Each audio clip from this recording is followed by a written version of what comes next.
Hey everyone, and welcome back to the channel. Today, we're diving into a fascinating social concept called hypergamy. You might have heard of it, or maybe it's completely new to you. Either way, we're going to break it down in simple terms with real-world examples, so you can understand exactly what it is and why it's something we should be aware of in our society. So, what exactly is hypergamy? In simple terms, it refers to the act of someone dating or marrying a person of higher social status than themselves. Think of it as marrying up. Now, when we say social status, we're talking about a few different things. Money and wealth. This is often the first thing people think of. Someone with more financial resources marrying someone with less. Education. Someone with a higher level of education, like a master's or doctorate, marrying someone with a lower level, like a high school diploma. Occupation.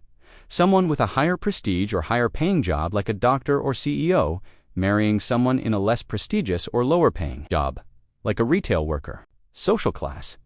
This is a broader term that can encompass wealth, education, occupation, and even family background and social connections. Let's look at some easy-to-understand examples to really nail this down. Example 1. The aspiring entrepreneur. Imagine Sarah, who is working hard to build her own online business. She starts dating David, who is a successful and established tech entrepreneur.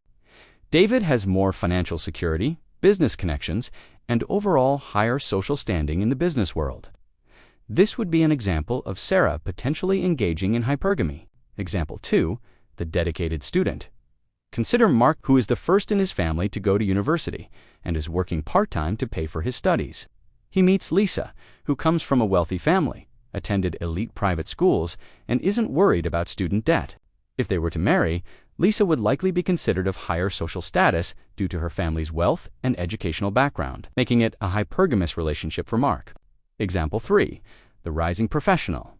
Let's say Maria starts dating John, who is a well-respected doctor in the community. Maria is still early in her career as a social worker. John's profession typically holds a higher social status and often comes with greater financial rewards, making this a potentially hypergamous relationship for Maria. Now, it's really important to understand that hypergamy isn't always about gold diggers or social climbers. People are attracted to many different qualities, and sometimes these relationships simply happen organically. However, the tendency or pattern of marrying up has broader implications for society, which we'll get into. Also, while historically, hypergamy has been discussed more in the context of women marrying men of higher status, it's important to recognize that anyone can engage in hypergamy. So, how does this tendency to marry up affect our society as a whole? Reinforcing social inequality, one of the main impacts is that hypergamy can reinforce existing social hierarchies. When people with more resources and status tend to pair up with others who also have more, it can concentrate wealth and opportunity within certain groups, making it harder for those in lower social strata to move up.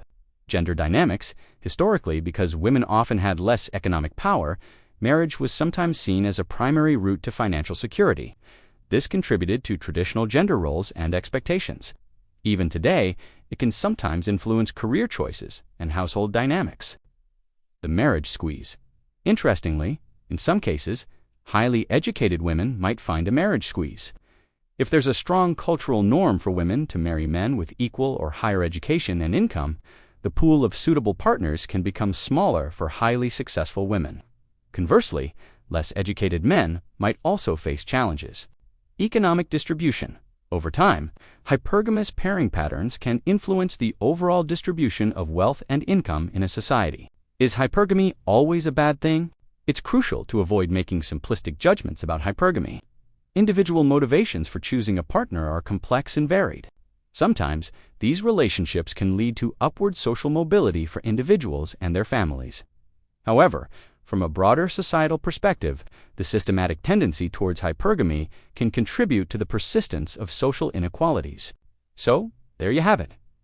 Hypergamy simply explained. It's the tendency to marry up in terms of social status. And while it plays out in individual relationships, it has broader effects on how our society is structured. Understanding this concept will help us to see some of the underlying dynamics that shape our relationships and the distribution of resources. What are your thoughts on hypergamy? Let me know in the comments below. Don't forget to like this video and subscribe for more insightful discussions. Thanks for watching.